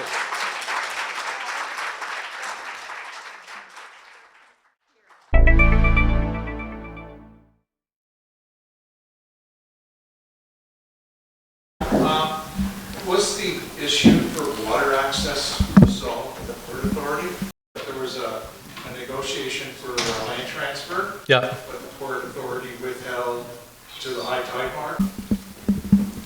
To my knowledge, that probably hasn't been addressed. This is an interesting thing, right? And I thought this was a very dignified thing for my council, because I fought to a place where I knew that we could kill the cruise ship terminal. I thought it should have been killed for a number of reasons. One, I thought it was a crazy idea to begin with, which I think has played out to be correct, right? You know, getting 1 or 2 ships for whatever per year. But also, you know, building it right there at the estuary, really big impacts of different kinds, environmental and otherwise. And so we worked as a council to negotiate with the Port Authority. And it was an interesting thing because the cruise ship terminal was one initiative out of 5 in the region. My predecessor, Chief Wise, Viola Wise, and her staff had worked with the City of Nanaimo, the Port Authority, the Airport Authority, and the University, and the Snuneymuxw all to go to the province to seek economic stimulus for the region. Everybody wanted about $5 million of value to come to Nanaimo. And we were successful in that. We got that done. The city wanted their money for the water treatment facility. The airport wanted bad weather landing technology and runway stuff for the airport authority. The university wanted to become the university that it is now. And the Port Authority wanted the cruise ship terminal. And we wanted similar amount of resources to be able to access the Wellcox rail yard and this and that. And everyone had been made whole. So it was successful work. All of those entities had been made whole and all of their projects were done, save for the cruise ship terminal, but Snuneymuxw had yet again been left in the dust. And I heard from my cousin, Bill Yoakum, and Dad would know this too, that at the end of late Viola's life, God, that was such a tragedy when she passed. Everyone in the nation believed that she would be the chief for the foreseeable future. Unexpectedly passed away, but in the last months of her life, she was extremely frustrated with the fact that yet again Snuneymuxw was being disrespected, that we weren't receiving the same contribution that we had enabled for everybody else. And she went out, I remember the story that Bill told me about them going out to the airport authority announcement of some kind, and she said, "This is the last time I'm doing this. I'm not going to be showing, I'm not going to be standing up for pictures and all that kind of stuff anymore while we're being disrespected in this way." She was very hurt by that because she did hard work to make that happen and then came up empty-handed, almost empty-handed. And so when I showed up, I really laid into the Port Authority and used all of my skills and knowledge I learned from Brenda and others. Brenda taught us really how to fight. I could tell. No, it's okay, it's okay. Anyways, so we got to a place where, because Snuneymuxw had agreed with the cruise ship terminal as long as, this happened for Snuneymuxw and yada yada. And so we sat down with the Port Authority, fought with them, fought with the federal government, and got the Port Authority to a place where we had this final session with the Port Authority and said, we need to see A, B, and C for this to be enabled. And part of that was that land transfer. And so they agreed, finally, at the very last minute, they agreed that they would transfer that land. And so I talked to my council, and I kind of felt, I'm like, oh, okay, well, we got this done, but oh my God, now there's going to be a bloody cruise ship terminal in Nanaimo. And so I talked with council, and I said, it's up to you. I'm happy to kill this project, or it's up to you if you want to, enable it. And they said, we had an agreement with the Port Authority that we would support them. We said we would support them if we were made whole, and here we are. We believe that we have to support their project. And so it was that final last-minute discussion that really enabled that to carry on and to happen. Now, when the land transfer came, I think that the Port Authority people were so kind of hurt feelings about how it all played out that when they transferred the land to us, that's right adjacent to IR number 1, it's sort of a big triangle. We call it the banana land because it's kind of shaped like a banana. They took I think it's about a 3-meter strip off the very front of it, from the Indian Reserve all the way up, to block access to the water. So they subdivided the land, took that little strip, and said, here you go, Indians, there's your land back. And I'm like, I can't believe this. And so I don't think that has ever been resolved. One other story, I was telling the story at dinner, I'll tell this quickly too.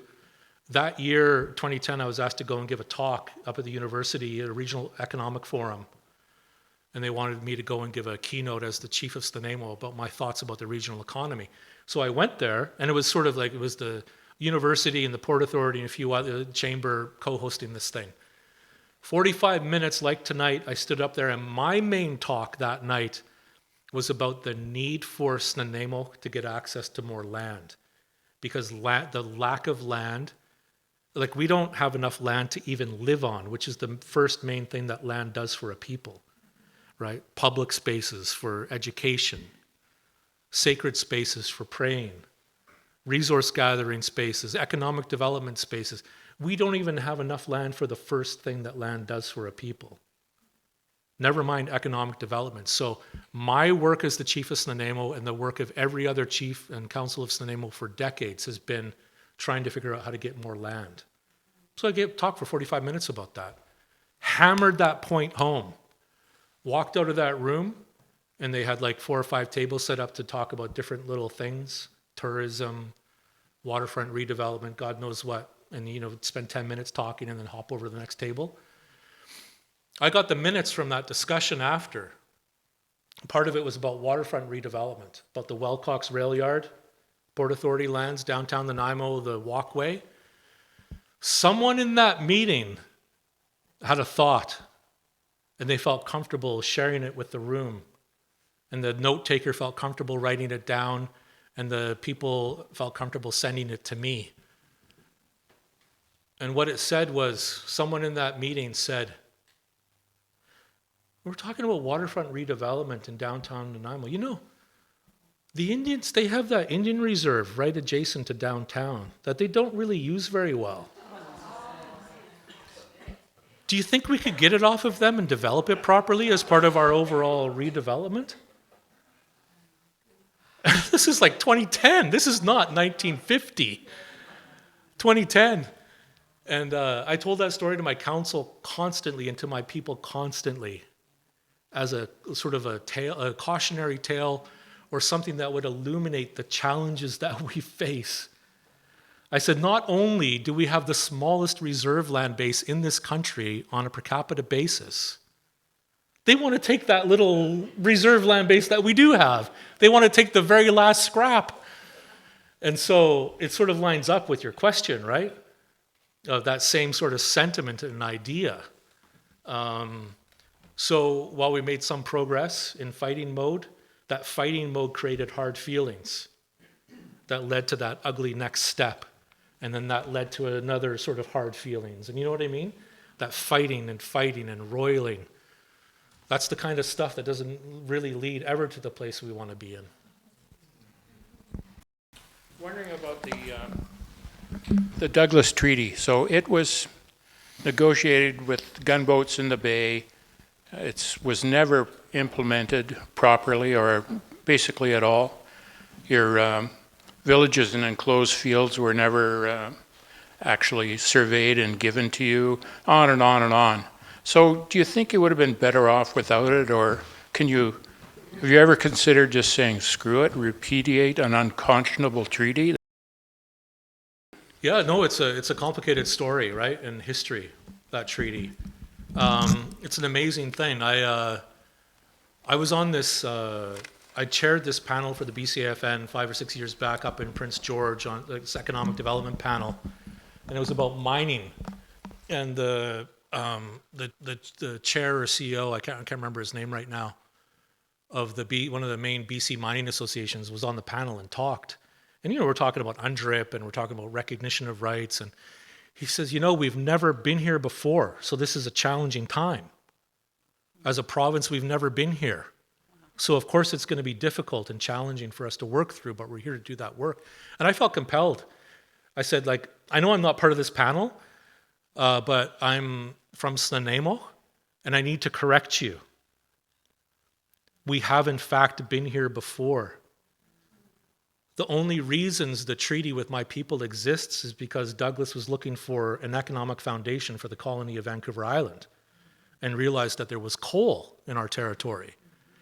And he knew that he could not access that coal without first negotiating some kind of an understanding with the Snuneymuxw. Right? It's about recognition of, like, somebody else owns this coal. It's not just ours to go and take. Something called Aboriginal title. And so the Douglas Treaties on Vancouver Island, 14 of them from 1850 to 54, the Victoria ones were mostly about settlement, and the two up in Fort Rupert, up in Port Hardy part of the world, those were about coal, with the Kwakwaka'wakw speaking peoples up there, and then the last one in Snuneymuxw was about coal. And I've always thought that's an amazing thing and something that is such an ancient part of our ancient economy that we have in this province. We haven't moved out of that moat. Oh, look, there's something in the ground. Oh, let's go dig it out and let's put it on a ship and sell it to somebody to go do something with. We haven't shifted out of that. But what happened from 1854 forward was that, oh, look, there's something in the ground. Let's go take it and, whatever. So the treaties exist as a testament to the fact that in some way we had it right back in the day. Now, you're absolutely correct. By the first I'm aware of is 1864, when Snuneymuxw chiefs were standing up and advocating for respect for the Douglas Treaties with Governor Kennedy at the time. Douglas was gone, and the next governor was Governor Kennedy. And there's a petition from them.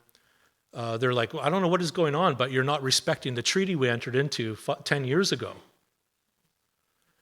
Now, you're right, they've never been implemented or respected in any meaningful way.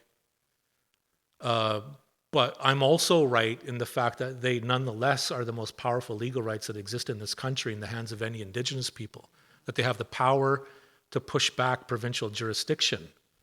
Now, this is something that stands apart from the progression of the law on these issues over the course of time.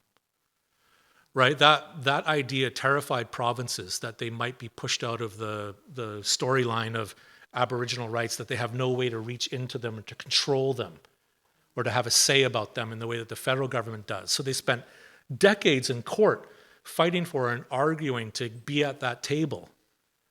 And they've largely been successful. Like that whole body of law, what does federalism look like and whose laws apply and whose don't, and all that stuff has evolved in significant ways. It's abandoned the idea of enclave theories, that there's sort of these express spheres of jurisdiction that can't be intruded upon. The basic storyline now is that kind of like everyone's laws apply, and you just got to figure out how to, resolve certain other kinds of issues. But so the trends are different, but nonetheless, the state of the law in Douglas Treaty rights is where it's at. That is very powerful in relation to provincial law. And I wielded that, and the council wielded that as recently as a decade ago to great benefit and to great effect. Now, the treaties, it's important to know that the treaty that was entered into is not the text of the treaty itself, the Douglas Treaties. That isn't the treaty. Like, as a matter of law, the project of understanding and interpreting and apprehending the treaty requires someone to look into the best version of the shared intent of the parties to the treaty. And so there's still spaces where there's commonality, at least with respect to the village sites. Snuneymuxw continues to do work in this area and they're grappling with the specific claim process, and they're trying to figure out, litigation pathways around their rights. And you talked about how the village sites weren't properly surveyed and transferred over. I mean, there's another legal theory that the treaties came about, or the reserves or the lands, the village sites, amount to what, like in the American context, would be called a treaty reserve. Like Indian reserves come about either from the operation of federal law, the Indian Act, or in the United States, they can come about as a matter of treaty law. The treaty itself is the foundation of the reservation of those lands. No further steps were required. So anyways, lots to be figured out. And in the treaty process, Canada and BC wanted us to do what you said, abandon our Douglas Treaty rights, abandon any Aboriginal title, any Aboriginal rights, and effectively erase your Douglas Treaty rights, and then take the new treaty in its place.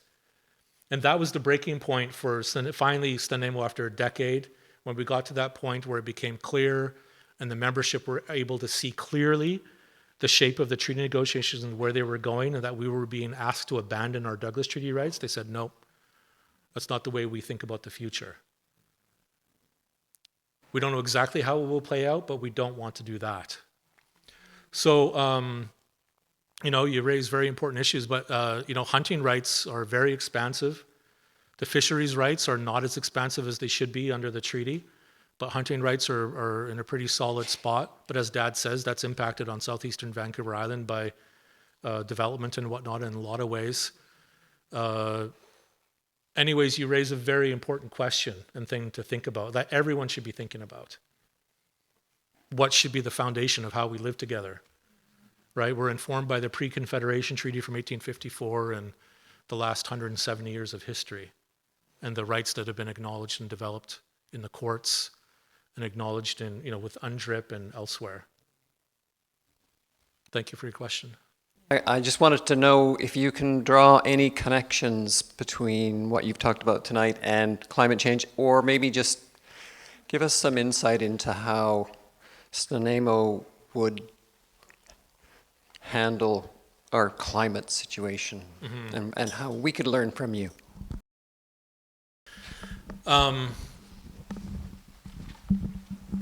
Both with respect to climate change and the globalization of the economy and the way that it's developed, like particularly in forestry.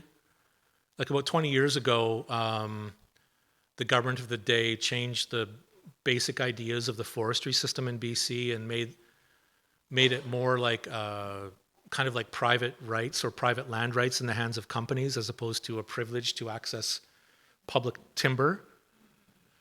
Part of the privilege was, and the idea of public forests was that it's a privilege to go and access them, and if you're granted that privilege, you have to do your work in a way that benefits the local economy and local mills, right? This appurtenancy clauses. That was all stripped away. That was tossed out 20 years ago by the Gordon Campbell government in the early years, and that has led to a really significant outflow of the benefit of the forests, both out of British Columbia to other parts of, like Toronto, but also to the United States. Like, companies that have massive rights in British Columbia are building all kinds of mills in Tennessee and Louisiana, for God's sakes, while they shut down mills in British Columbia because they're able to, because they're permitted to. And part of, like, the reason why I sort of talk about these two things is because I think that I'm fascinated by what Aboriginal title is, and by its structure and its ideas. It's not primarily like a private land interest, like a fee simple. It's much more a state's relationship with territory, and all of the obligations that a state has to protect that territory for the benefit of its people, of its citizens. There's something called, I've always thought, and I've tried to dig into this, but wasn't able to really find out how, when Aboriginal title was first articulated in Canadian law, in Delgamuukw primarily, like when they really went deep and started talking about all this, it seemed to me that there was something like the American, which really plays out in America, the public trust doctrine. The public trust doctrine is a legal theory in the States that applies to, it constrains states' behavior with relation to public lands to ensure that those lands are there for future generations, for the benefit of future citizens of those states. And when you look at the way that Chief Justice Lemaire crafted Aboriginal title, he really, he sort of crafted it in a paternalistic, protective way to say that Aboriginal peoples do not have the scope to use their Aboriginal title lands in a way that would impair the very relationship that they have with those lands. So their relationship with the lands is what gives rise to the Aboriginal title. So when you have the title in your hands finally, like the Chilcotin do now, you can't use that land in a way that would destroy that very relationship you have with that land. And it seemed to me like it was crafted in a kind of a paternalistic way. But nonetheless, it seemed to reflect something like the public trust, or it seemed to come from public, God only knows who was working for Chief Justice Lemaire at the time, right? Like what clerk and what they brought. They're busy writing, trying to provide ideas to the justices to build these things.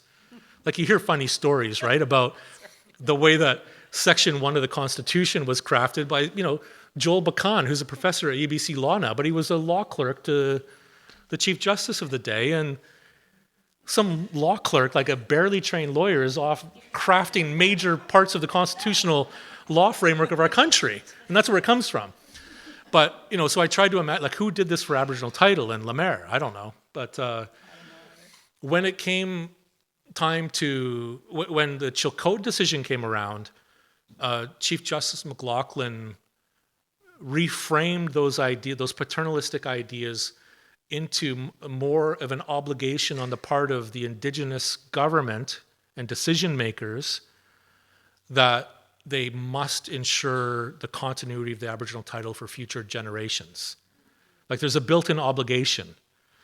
And it begs the question, why isn't that true of the government of British Columbia with the Crown land of the province? Right? Why isn't that true of the federal government and federal lands in this country?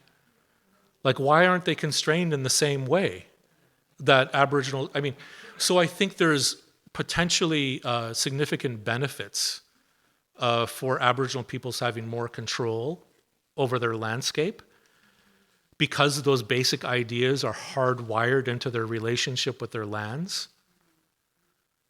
If you just look at things like a fishery, like I've dealt, it can be difficult dealing with the federal government and the commercial fishermen, and you've spent much of your career dealing with fisheries. It's challenging, and the way that the worldview and the frame of reference within which other people look at what fish are, it's very culturally laden. Very scientific. They've got this blah, blah, yada yada, science, yada yada. And I remember I was probably talking about this when we were on that drive, Brenda. But I've talked with people, I said, what we see when we're looking at fish is our relations. Right across the water at Jack Point, there's a petroglyph with multiple species of fish. And that's where we hold our first salmon ceremony as a people for when the fish come back for the fall runs. It's not because, we're happy we're going to eat and, we can have this material thing to come and eat and feed ourselves. We don't do the ceremony for that reason. We do the ceremony to honor our ancestor that married into those people. Because a Snuneymuxw woman married into the fish people's world and became part of them. That became part of our family. And so when they come home, it's our way of showing respect to our relations and acknowledging our relationship with those people, that we are connected and that we're one. We're a family. We're in a family relationship together. And so how do you sort out fisheries issues in the 21st century when one people see family and another people see it from such an entirely different frame? It's like you're speaking utterly different languages. But I share that story with you to help understand that that's true about fisheries, that's true about forestry, that's true about water and air, all of those different things that we live with in a fundamentally different way. And so I think that and so I do really believe that there's a lot from Canadian society and the world to learn from Indigenous peoples globally about their relationship with land and territory and the environment. Yeah. Huge benefit there and huge opportunity there. How do we elevate that? How do we elevate your voice in terms of the relationship that you're talking about? In relation to really, I mean, the non-Indigenous population is looking at it as resources and money. And that's what's got us here. So how do we elevate your voice? Yeah, I think that's a very important question because and let me talk again about the American versus the Canadian side of the border and the Pacific Salmon Treaty. Something I don't know a lot about, and Brenda could speak about enormously, but I can't. But I do know enough to know that on the American side, how long has there been Indigenous representation that the Americans have at that table? Since the treaty was signed. So since the beginning, the Americans are like, because of the contemporary treaties to the Douglas treaties, called the Stevens Treaties, or the Washington State Treaties down in in Washington State. There's a right to fish in common, and that was interpreted in the Bolt decision, I think in the 80s, maybe the 70s, in the 80s, to recognize that the First Nations fisheries down there, that they're entitled to 50% of the fishery.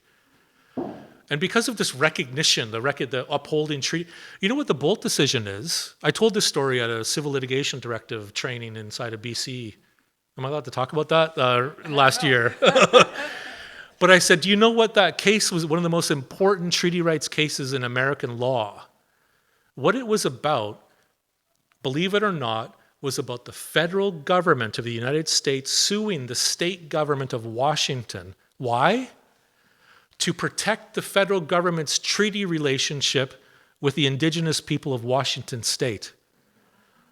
The federal government went and said, we're suing the state government because you're taking steps that would impact upon the fisheries rights of under the treaties. Can you imagine in Canada anything like that ever happening? Canada coming to sue British Columbia to uphold the Douglas treaties. I think we should imagine We that. should, right? We should be imagining that. Amazing history. But so in that context, the American government, they said as part of our delegation to the Pacific Salmon Treaty, we're making sure that our Indigenous partners and co-sovereigns are with us in these negotiations. And on the Canadian side, it's not until more recently where they've had First Nations people participate in not as full a way, I don't think, at all. Well, no, and they're not speaking on their own behalf. They're there to represent Canada. Oh my gosh, well there you go. Yeah, right. So they're there as Canadian representatives, not as Indigenous representatives. So, places like that, we need to figure out ways to animate and uphold voices and make sure people hear different ways of understanding the world and our relationship to it. Yeah. It's in my heart to raise a subject that, as I'm listening, I hear and I always have this caution about, which as a non-Indigenous person, to not put more on the shoulders of Indigenous people so that we can sort this country out. And it's a tough one, but it's an important one. So when we ask questions, and I know they're asked in all these wonderfully important ways, how do we elevate the voice of Indigenous people? How do we share and how do we help ourselves? Is as important a question or more important right now. Their Indigenous people have so many basic human rights issues in their communities that need so much attention. There isn't a leader in the Indigenous communities that isn't overworked if they're doing their jobs right. And so the question I ask myself, and it's why I'm still working, is how do I contribute? How do we do the work? How do we become informed? And I know you're here because of that, and I am so grateful, and we are all so grateful. But I want to ask you to ask that question of yourself also. Because, you know, when we go through the truth and reconciliation work, all that work that those survivors have had to go through over and over and over again, that's not fair, fundamentally, in order to change our country. And so ask that question also. I ask it all the time. There's no simple answers. You know, I love the vision that Doug carries, which is how do we do this together, right? Which means that we got to do a lot of work too. And we get to. In this country, we get to. Isn't that a wonderful opportunity? And so I was called to say that because I don't want you going with tasks to do, you know, in terms of sharing more stories or doing more things. I know how busy and how full a life you have. I look forward to opportunities where we as a community continue to grow the heart that we're growing here on Gabriola, so we can elevate our relationship with the Nanaimo people in a good way. It's a good reality check. Yeah. Great. So how can we help and how can we share? Are great questions. Thank you both so very, very much. And thank you, Heitsapka CM, to everyone who came out this evening to participate. This is, just by being here is such a huge, you know, you're really, like when we called tonight, embracing the challenge of reconciliation. And again, just by your participation and your time and willingness to have an open mind and an open heart is a big step for all of us in the right direction.